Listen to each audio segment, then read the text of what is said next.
A'udzu billahi minasyaitonir rajim. Wattaba'u ma tatlu syayatinu ala mulki Sulaiman. Wa ma kafara Sulaiman walakinna syayatina kafaru yu'allimuna an-nasa as-sihra wa ma unzila 'alal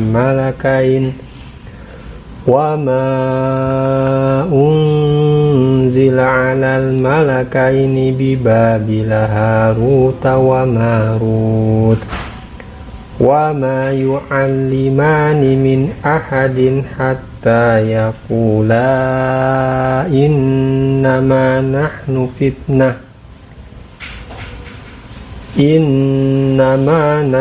fitnatun fala takfur fayata'allamuna minhuma ma yufarriquna bihi bainal mar'i wa zawjihi wa ma hum bidarrina bihi min ahadin illa biidznillah wa yata'allamuna ma yadurruhum wa la yanfa'uhum walaqad alimu laman ishtarahu ma lahu fil akhirati min khalaq wala bi'sa ma syaraw bihi anfusahum law kanu ya'lamun.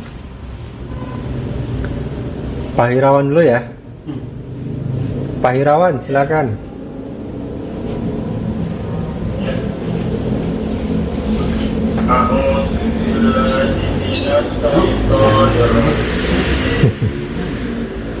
Walau annahum amanu wattaqaw lamasubatum min indillahi khair law kanu ya'lamun. A'udzu billahi minasyaitonir rajim. Bismillahirrahmanirrahim. Ma nansakh min ayatin aw nunsiha na'ti bi khairin minha aw mithliha alam ta'lam anna Allah ala kulli syai'in qadir. A'udzu billahi minasy syaithanir rajim. Wa aqimus sholata wa atuz zakata wa ma tuqaddimu li anfusikum min khairin tajid wa ma tuqaddimu li anfusikum min khairin tajiduhu indallah innallaha bima ta'maluna basir. Jadi di sini 102 ini Allah Subhanahu wa taala menceritakan wattaba'u dan mereka mengikuti ma tutsla syayatinu ala mulki Sulaiman. Mengikuti apa yang dibacakan oleh setan-setan pada zaman kerajaan Sulaiman. Ya, mulki Sulaiman, kerajaan Sulaiman. Wama dan tidaklah kafar Sulaiman, tidaklah kafir Nabi Sulaiman itu. Walakin akan tetapi syayatin kafaru. Setan-setan itu yang kafir. Yu'allimuna an-nasa sihra. Mereka setan-setan itu mengajarkan kepada manusia sihir. An-nas sihir. Ya, an-nas itu manusia, sihra itu sihir. Wa ma dan apa-apa yang unzila 'alal malakain yang diturunkan di atas dua orang malaikat di negeri Babila, yaitu Haruta wa Maruta. Harut dan Marut. Kemudian wa ma yu'allimani min ahadin hatta dan tidaklah mereka mengajarkan kepada seseorang sampai yakula mereka berdua mengatakan dulu innama nahnu fitnah.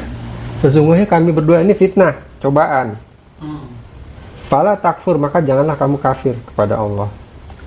Ya, fayata'allamuna minhuma, mereka mempelajari dari kedua malaikat itu ma yufarriqu nabihi, apa-apa yang bisa menceraikan dengannya itu bainal mar'i wa zaujih, antara seorang suami dengan istri, antara seseorang dengan pasangannya, ya, suami atau istrinya.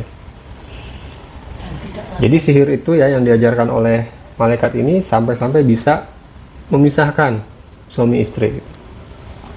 Wa mahum, dan tidaklah mereka bidori nabihi min ahadin illa biidnillah, tetapi walaupun demikian sebetulnya mereka tidak bisa mencelakakan orang lain atau siapapun kecuali dengan biidnillah, kecuali dengan izin Allah, ya.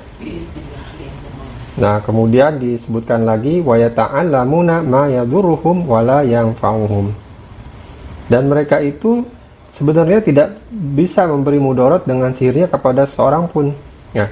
Dan mereka mempelajari sesuatu yang tidak memberi mudarat kepada yang tidak memberi manfaat. Jadi sebenarnya itu semu gitu.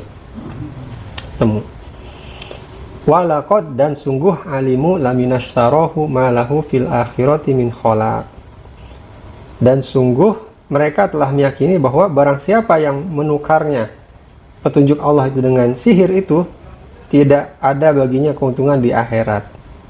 Walabi sama syarobihi anfusahum, dan amat jahatlah perbuatan mereka menjual dirinya dengan sihir itu. Laukanu ya'lamun, jika mereka mengetahuinya. Nah, ini ya salah satu kisah yang ayat ini menjadi satu hujah juga yang harus kita yakini bahwa sihir itu ada gitu. Sihir itu ada. Apa dasarnya? Ya ayat ini. Allah cerita bahwa zaman Nabi Sulaiman dulu itu ada 2 orang malaikat diturunkan untuk mengajarkan sihir, diantaranya bisa menceraikan suami dengan istrinya gitu. Ada yang nggak seneng kan, misalnya gitu. Di sihir sampai-sampai suami istri bercerai gitu. Dan mungkin berkembang macam-macam lah ilmu sihir itu. Tapi ini salah satu contohnya yang dicontohkan itu, menceraikan antara seorang suami dan istrinya. Yang menceraikan itu malaikat itu. Sihir itu. Tapi dari diajarkan oleh malaikat itu, 2 orang malaikat yang namanya Harut dan Marut. Jadi malaikat itu diturunkan oleh Allah sebagai satu cobaan buat manusia. Mereka bilang, kami ini cobaan buat kalian, maka janganlah kamu kafir ya. Enggak apa-apa, saya mau belajar juga, ya sudah diajarin gitu. Diajarin ilmu sihir itu. Padahal dia sedang menjual dirinya untuk ilmu sihir itu. Kata Allah, alangkah kalau mereka tahu, alangkah jahatlah perbuatan mereka menjual dirinya dengan sihir itu, dan bagi mereka di akhirat itu tidak ada keuntungan sedikit pun gitu. Kita lihat di kehidupan sehari-hari aja, kalau ada orang yang misalnya sakit yang tidak wajar, itu juga kan bisa diakibatkan oleh gangguan makhluk halus, jin ya, gangguan jin yang jahat itu kan bisa.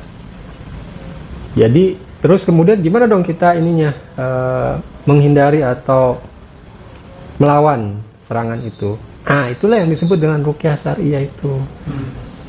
Kalau kita amalkan sehari-hari, doa pagi dan sore hari, doa masyurat, itu sudah hanya itu. Iya, itu sudah lengkap di situ, ada semua itu. Jumat ada di situ semua.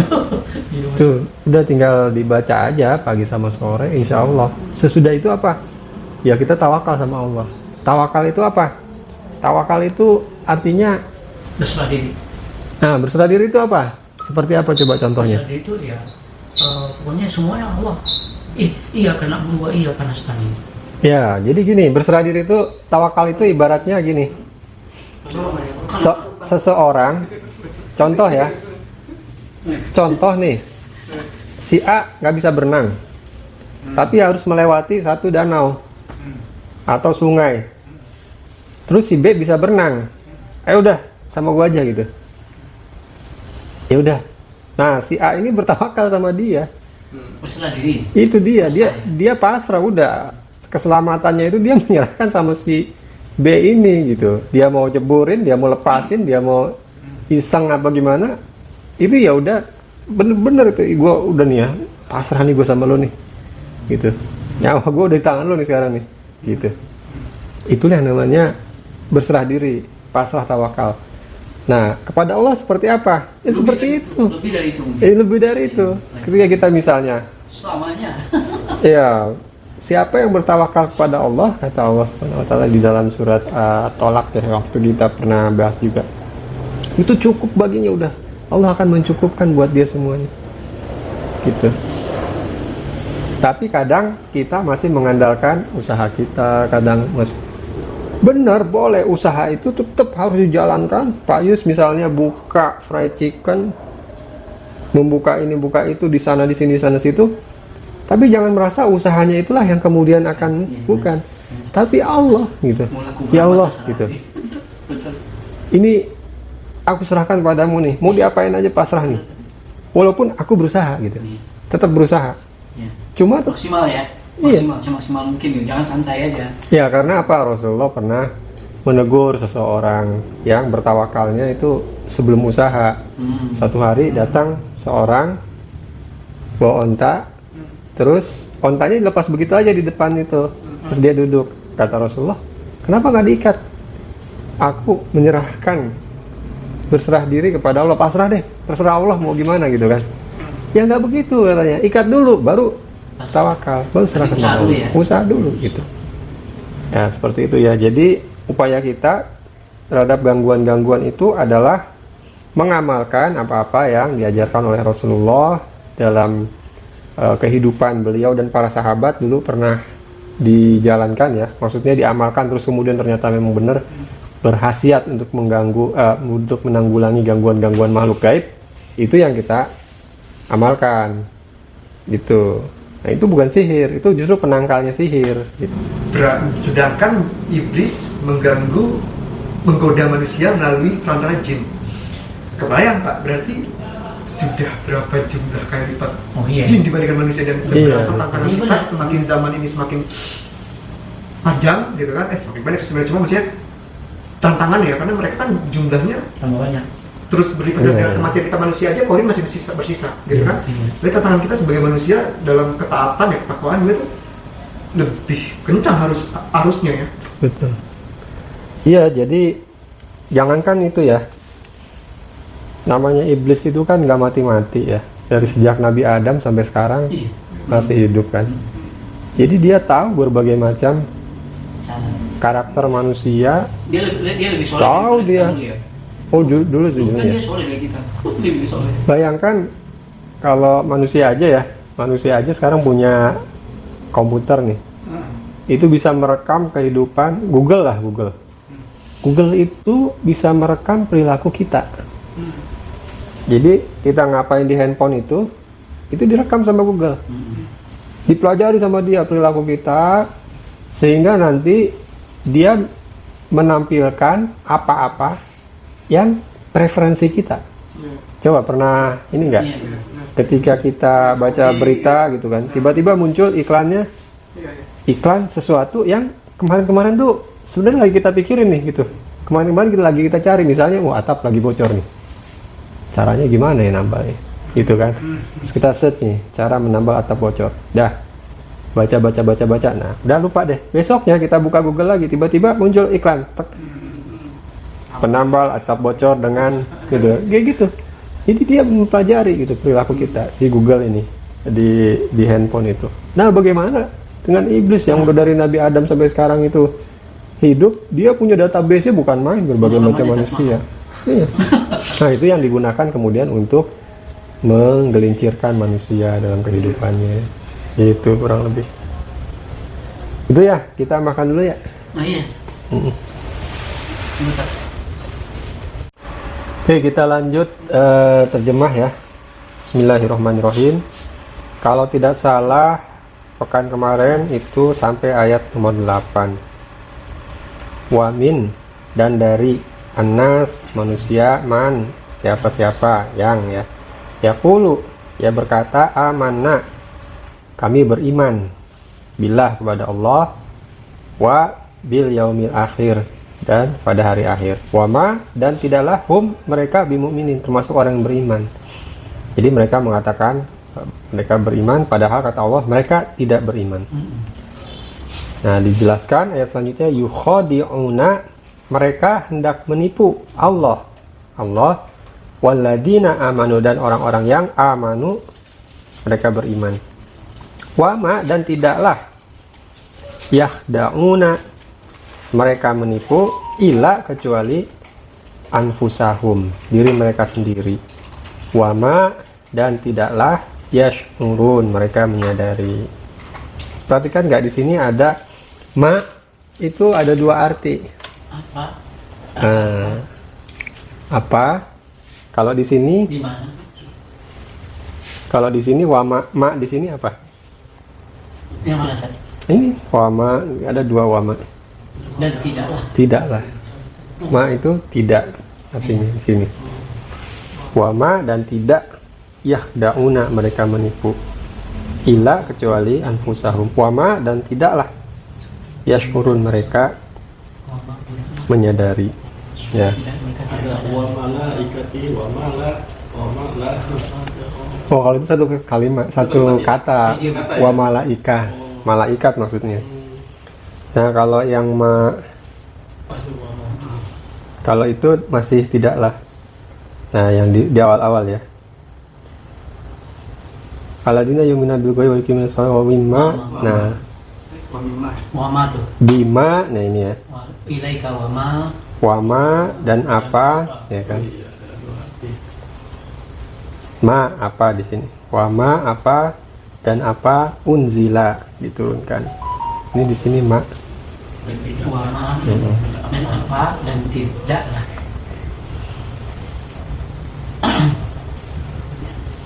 Saya pernah nanya sama Ustadz, terus bedanya apa? Kita ngebedanya gimana? Gak ada katanya. Lihat aja dari konteks keseluruhan kalimatnya. Oh. Ya, jadi di idiomnya gitu kan ya. Iya, Oke. itu ya. Jadi ini ya, yukhadi'unallaha walladzina amanu wa ma yakhda'una illa anfusahum wa ma yashkurun.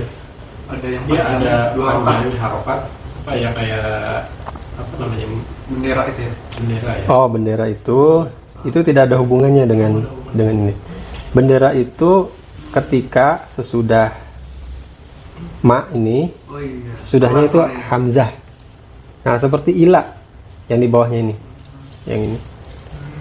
Ila, kenapa dia ada bendera dan itu panjang ya? Karena sesudahnya ada a, hamzah. Ila, hamzah.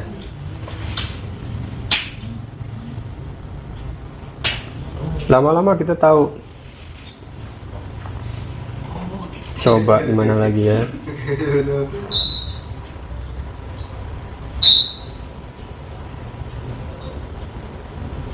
Nih, sawaun. Sebetulnya wa-nya dua harokat sebetulnya. Sawa. Tapi karena sesudah dua harokat itu hamzah, maka dia jadi panjang. Ulaika. Ulaika ya. Bima tuh. Kenapa? Karena unzilanya itu. Kalau sesudah bima itu bukan hamzah, dia tidak panjang. Coba ada kalau nggak salah di sini. Bima, wama.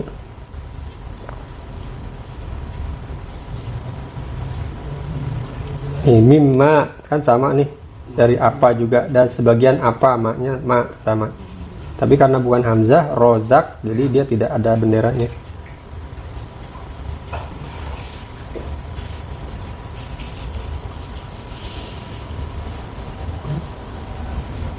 Ya, ini kita masuk ke ayat 9, itu berbicara tentang orang-orang yang munafik.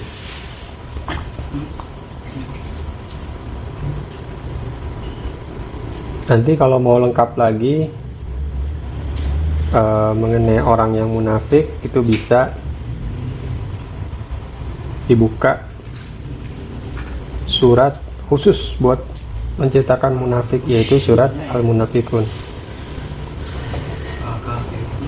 Munafik itu lebih bahaya daripada kafir. Ya. Masya Allah. Idza apa kemarin? Ketika ya.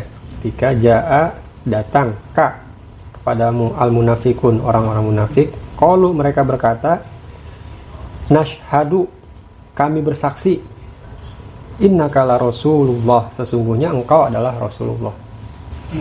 Kata Allah, jika ada orang munafik datang kepadamu berkata bahwa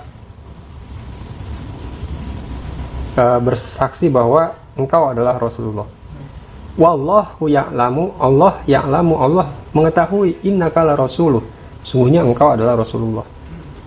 Wallahu yashhadu, dan Allah bersaksi, menyatakan, inna, sesungguhnya al-munafikin, orang-orang munafik itu lah kadzibun, benar-benar pendusta, kadzib, ya, kadzaba, pendusta. Jadi kata Allah dalam ayat ini, ketika datang orang munafik berkata, bersaksi bahwa engkau adalah Rasulullah, Allah tahu, lebih tahu bahwa kamu adalah Rasulullah. Dan Allah bersaksi menyatakan bahwa sungguhnya orang-orang munafik itu benar-benar pendusta. Ittakhadhu, mereka mengambil, aimanahum, keimanannya. Jadi persaksiannya itu ini dibahasakan sebagai aiman, keimanan. Aimanahum junnah, sebagai perisai. Junnah sebagai perisai, supaya apa? Supaya nggak diperangi gitu. Jadi pura-pura aja biar nggak diperangi, sebagai perisai. Junnah. Fasoddu, mereka menghalangi manusia ansabilillah, dari jalan Allah. Innahum, sungguhnya mereka sa'a, sangat buruk, makanu, apa yang ya'malun, mereka kerjakan. Jadi sangat buruk sekali, kata Allah.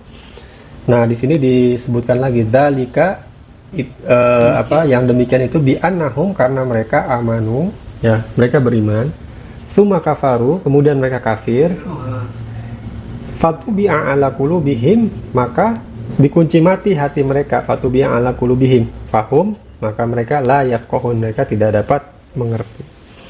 Jadi mereka beriman terus kafir, terus dikunci sudah hatinya itu, Di lock ya? di lock sudah. Jadi mereka tidak bisa mengerti. Nah, di sini Allah menjelaskan, wa idza ra'aitahum, dan ketika kamu melihat mereka, tu'jibuka ajsamuhum.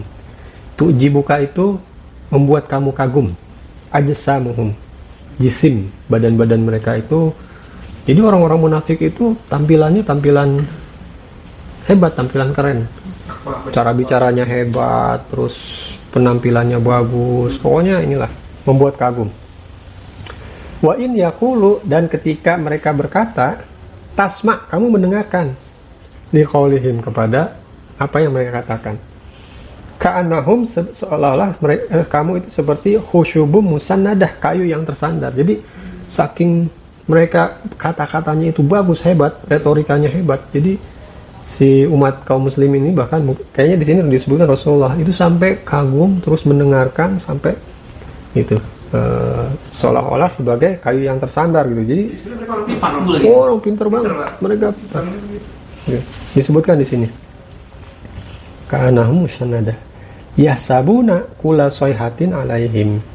Mereka mengira bahwa tiap-tiap teriakan yang keras tujuan kepada mereka. Apa itu maksudnya? Alaihim humul adu, mereka itulah musuh, fahdharhum, maka waspadalah terhadap mereka.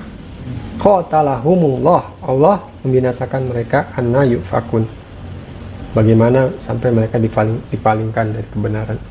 Jadi ini surat ini menjelaskan kepada Rasulullah orang kafir, orang munafik. Wa idza qila lahum ta'alau, dan ketika dikatakan kepada mereka, ta'alau, ta'al, sinilah, yastaghfir lakum, ayo sini beriman, nanti akan dimintakan ampun bagi kalian. Rasulullah akan memintakan ampun bagi kalian. Lawau ru'usahum, mereka membuang muka, wa ra'aitahum, dan kamu lihat mereka yasuddun, berpaling, wahum, dan mereka mustakbirun, sombong. Jadi pura-pura semua ya, diajak nggak mau malah. Nggak mau diajak. Jadi tapi mereka diterangkan nggak Pak? Maksudnya mereka ahli ibadah? Sholatnya itu cuma karena Ya, untuk diri ini aja. Iya. tidak diperangi ya. Sawaun, kata Allah, sama aja alaihim, bagi mereka, astaghfartalahum, apakah kamu minta ampunan bagi mereka, am lam tastaghfir lahum, atau tidak minta ampunan, lan tidak pernah yaghfirullahu lahum, Allah akan mengampuni mereka. Innallaha la yahdil qaumal fasiqin, sungguhnya Allah tidak memberi petunjuk pada orang-orang yang fasik. Humul ladina, di antara mereka adalah orang-orang yang berkata, yaquluna la tunfiqu ala man inda Rasulillah, jangan kau berinfak, bersedekah kepada siapa-siapa yang dekat-dekat Rasulullah ya. Hatta yanfadu, biarkan saja mereka sampai menderita kelaparan, supaya mereka meninggalkan Rasulullah. Kata Allah, padahal walillah, kepunyaan Allah lah, khazain, perbendaharaan, Langit. khazainus samawat, langit-langit, dan wal ard, dan bumi. Walakinnal munafiqin, dan orang yang munafik itu tidak mengetahui, tidak memahami. Yaquluna, mereka berkata, la in roja'na, sungguhnya jika kita telah kembali ke Madinah, la in roja'na ilal Madinah la yukhrijannal a'azzu minhal adal, maka benar-benar kami akan menjadi orang yang kuat dan akan mengusir orang-orang yang lemah itu. Jadi mereka itu berazam dalam hatinya, nanti ya, kalau kita udah menjadi orang yang lebih kuat lagi, kita habisin. Itu ya, ini cerita tentang orang munafik. Nah, Ustaz mau tanya tuh, kalau kan berhati-hati dengan orang munafik gitu kan, karena dia penampilannya, bahasanya apa, kalau sekarang ini gimana? Nah itu. Kalau sekarang itu juga orang Jadi kembali lagi ya, ini adalah menceritakan tentang orang-orang tertentu yang hidup pada zaman Rasulullah. Bukan di zaman ini ya Pak? Bukan di zaman ini. Jadi memang ada si A, si B, si C-nya itu ada. Dan Allah memberitahu kepada Rasulullah siapa-siapa saja. Rasulullah juga sempat memberitahu kepada sahabat yang bernama Hudzaifah. Nah, Hudzaifah ini tahu siapa-siapa yang masuk ke dalam orang-orang munafik ini. Gitu. Tapi dia dipesankan oleh Rasulullah, jangan kamu bilang sama siapa-siapa gitu. Sampai Rasulullah meninggal dia nggak pernah bilang sama siapa. Bahkan sampai dipaksa sama Umar ya. Karena Umar takut namanya ada dalam list itu gitu kan. Tanya dia, apakah aku termasuk? Nggak, dia kasih tahu juga. Gitu. Jadi itu orang-orang yang menyembunyikan kekafirannya. Kalau yang lain kan kafir nih, udah dia nggak mau, aku nggak mau ikut gitu kan. Menolak dakwahnya Rasulullah. Ya, tahuan jelas. Jadi dia bayar pajak, gitu, tetap dilindungi, tapi nggak mengganggu gitu kurang lebih. Atau kalau dia tetap perang, ya perang sampai mati gitu. Itu yang kafir jelas. Nah ini nggak, dia kafir nih, tapi dia pura-pura nih. Nah itu yang munafik. Itu ini cerita tentang orang-orang yang seperti itu. Munafik itu lebih berbahaya daripada Iya. kafir ya. Betul. Kenapa? Karena dia berada di lingkungan kaum muslimin pada saat itu. Bisa sewaktu-waktu dia bisa merusak, mengganggu, atau bahkan membunuh. Nah, terus kaitannya apa dengan yang sekarang? Rasulullah SAW menjelaskan ketika ditanya sifat-sifatnya, gimana sih ciri-cirinya orang munafik itu pada saat itu ya? Dijelaskan oleh Rasulullah ketika dia berkata dia berdusta. Perkataannya tuh seringnya dusta, bohong. Kalau dia berjanji, dia nggak menghargai janji itu sebagai satu janji. Itu enteng aja buat dia. Janji ya tinggal janji, nggak ditepati nggak ada masalah gitu. Apalagi kalau dipercaya. Nah, kalau dipercaya dikasih amanah, dia khianat. Nah ini ciri-ciri orang munafik. Ciri-ciri orang munafik. Satu aja udah berarti munafik ya. Nah inilah yang kita khawatir, bahwa walaupun kita mengaku beriman kepada Allah, karena ada ciri-ciri ini, jangan-jangan kita dihinggapi penyakit nifak, munafik. Iya. Itu khawatir itu kita. Jadi dari sisi sininya itu buat diri sendiri gitu loh, bukan kita nunjuk ke orang lain. Wah dia suka bohong, munafik dia gitu. Enggak, bukan gitu. Bukan gitu. Yang tahu munafik atau tidaknya hanya Allah. Gitu. Tapi kan sekarang ini zaman zaman yang itu kan ada orang jelas-jelas dia Islam tapi kayaknya benci banget sama Islam gitu ngomong gitu kan sampai Islamophobia itu gitu. ada terus sholat 5 waktu ya ada juga ngomong kayak gitu. Ada yang bilang haji ngapain, haji mau di Monas aja atau enggak dibikin di Nah, sama itu. haji setahun 2 kali 3 kali gitu biar nggak ngantri. Iya. Nah itu kan orang Islam juga yang ngomong. Iya. Jadi perlu dibedakan antara amalan lisan, amalan perbuatan sama amalan hati. Apapun yang dikatakan orang, yang diperbuat orang, hatinya itu kita nggak tahu. Jadi tidak boleh kita menjudge amalan hati orang gitu, bahwa oh dia Memutuskan gitu. bahwa dia itu, padahal hatinya yang tahu, itu hanya Allah. Gitu loh. Sama saya pernah cerita ketika dalam satu peperangan seorang sahabat itu berhasil menjatuhkan lawannya.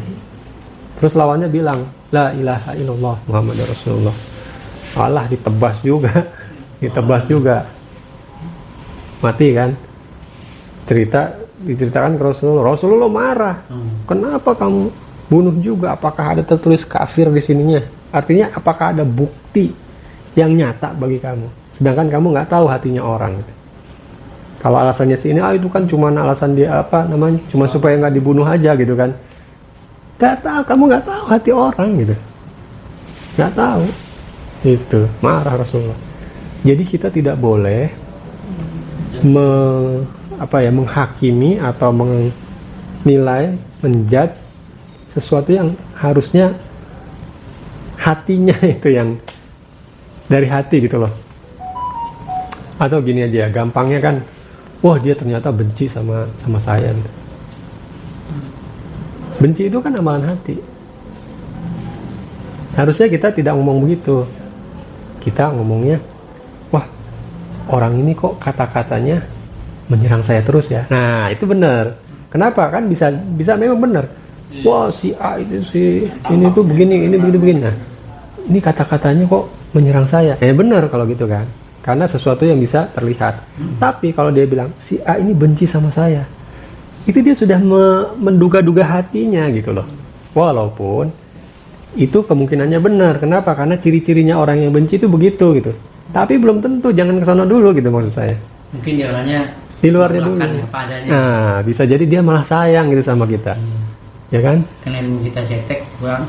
Nah, Gitu ya. bisa jadi karena dia malah sayang bukan benci. Semakin belajar semakin Justru- takut nih tadi.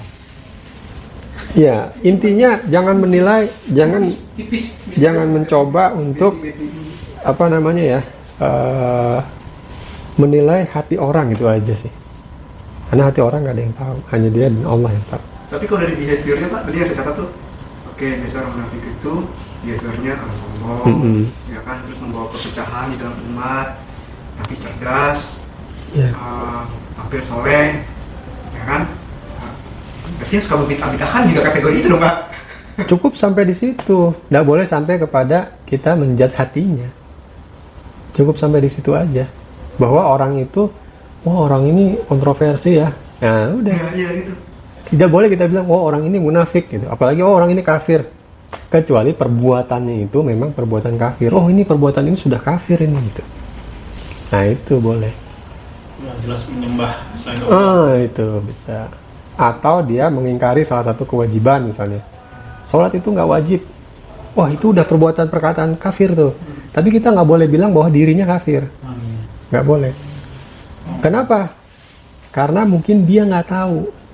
Bisa jadi kan, saya nggak kafir, saya iman kepada Allah dan saya tunduk kepada hukum-hukumnya. Tapi saya meyakini sholat itu nggak wajib.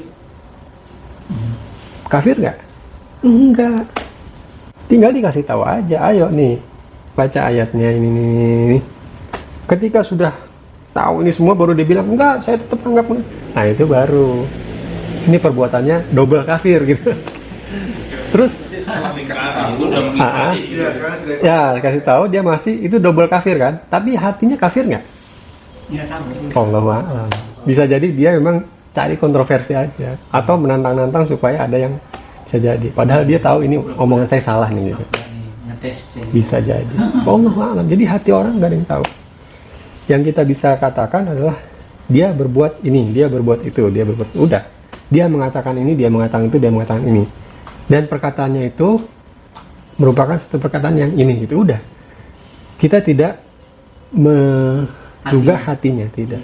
Dosa berarti kita ya kalau misalnya. Iya, terlalu jauh itu, terlalu jauh. Oh, dia mah orang munafik, jauh banget. Dulu kayak tahu kan? Iya. Katakan gitu lu pernah gituin orang. Masukin Kita kan nggak tahu. uang kotak amal kita ngeliat, wah ria lu gitu. Nah, itu juga sama. Betul. Masukin sekarang ini lagi rame. Oh iya lu. Artinya kan gitu. Dia masukin depan orang lain. Kalau saya jangan Lagi pas lagi zaman-zamannya politik ya. Ya mungkin karena politik dibilang tadinya sepi kali kan, Iya. tadinya kosong nggak ada siapa-siapa, jadi masukin tiba-tiba dia nongol, wah Iya. ria. Jadi jangan jangan sok tahu terhadap hati orang itu aja. Kalau perbuatannya, perkataannya, kemudian terus kita bahas, analisis secara hukum, ya boleh. Tapi hati orang, wah dia munafik, nggak usah dengerin, itu terlalu jauh. Iya, itu ya. Jadi perlu kita hati-hati supaya kita juga tidak berlebihan, terus jangan ngebalik ke diri kita sendiri juga nantinya. Nuduh orang munafik, kata kalau bahasa zaman dulunya ya, saya punya guru, kalau kamu nunjuk seseorang, katanya, ini satu nunjuk ke dia, 4 dia nunjuk ke kita gitu. Ya, jadi pelajaran-pelajaran mengenai orang-orang munafik gitu ya, terus orang kafir, itu arahnya kita arahkan ke diri sendiri, jangan sampai kita masuk ke dalam golongan orang-orang tersebut atau mewarisi sifat-sifatnya orang-orang munafik gitu. Nah ini ya, ini ayatnya, wattaqu fitnatan la tusibanna alladziina zalamu minkum khassah, dan takutlah, perihalah dirimu dari siksaan yang tidak hanya menimpa orang-orang yang zalim saja di antara kamu, tapi kepada semuanya gitu. Wa'lamu annallaha syadidul iqab, dan ketahuilah sungguhnya Allah amat keras siksaannya. Ini seperti apa penjelasan Al-Anfal ayat 24-26. Kalau meninggalkan amar ma'ruf nahi mungkar ya, mengajak kepada yang baik dan mencegah dari kemungkaran, kemudian kejahatan semakin menyebar dan kerusakan merajalela, maka Allah akan menimpakan bencana yang merata, bukan hanya kepada orang-orang zalim yang berbuat tadi, tetapi juga kepada orang-orang yang soleh juga kena. Ibnu Abbas berkata, Allah memerintahkan kepada kaum mukminin agar tidak mendiamkan saja kemungkaran terjadi di sekitar mereka, sehingga azab tidak menimpa secara merata kepada mereka. Dalam Sahih Muslim, bahwasanya ia bertanya kepada Rasulullah, wahai Rasulullah, apakah kami akan dibinasakan padahal ada orang-orang saleh di tengah kami? Beliau menjawab, ya, kata Rasulullah, bila keburukan telah demikian banyak. Nah ini Imam Ahmad meriwayatkan dari Ummu Salamah, dia berkata, aku mendengar Rasulullah SAW bersabda, bila perbuatan-perbuatan maksiat di tengah umatku telah nyata, maka Allah akan menimpakan azabnya kepada mereka secara merata. Bukankah di tengah mereka itu ada orang-orang soleh? Katanya ada yang nanya. Benar, kata Rasulullah. Terus bagaimana mereka yang orang-orang soleh itu? Beliau bersabda, apa yang menimpa orang-orang menimpa mereka juga, tapi nanti mereka akan mendapatkan ampunan dan keridhaan Allah. Tapi dia kena bareng dengan orang itu, sementara bedanya dapat ampunan katanya. Iya, dia tetap kena azabnya, walaupun terakhirnya dapat ampunan. Ini ya yang tadi dibicarakan. Sepertinya cukup ya obrolan kita malam ini. Mudah-mudahan Allah Subhanahu wa taala meridhoi pertemuan kita ya. Dan kita bisa terus istiqomah mendekat kepada Allah dan berusaha menjadi orang baik lah. Mudah-mudahan kita dipanggil oleh Allah dalam keadaan kita berusaha itu, berusaha untuk menjadi orang baik itu. Walaupun ya masih jauh lah dari baik, kalau mau dibilang kita ini dosa maksiat kita itu jauh lebih banyak, lupa kita kepada Allah itu jauh lebih banyak daripada zikir kita. Kadang bahkan dalam sholat kita aja nggak ingat sama Allah, udah otomatis aja sholat begitu ya. Tapi tetap kita tidak boleh berputus asa dari rahmat Allah. Mudah-mudahan Allah memberikan kekuatan kepada kita untuk bisa mendapatkan husnul khotimah ya. Amin. Kita tutup dengan doa kafatul majlis. Subhanakallahumma bihamdika asyhadu an la ilaha illa anta astaghfiruka wa atubu ilaik. Alhamdulillahirabbil alamin. Assalamualaikum warahmatullahi wabarakatuh.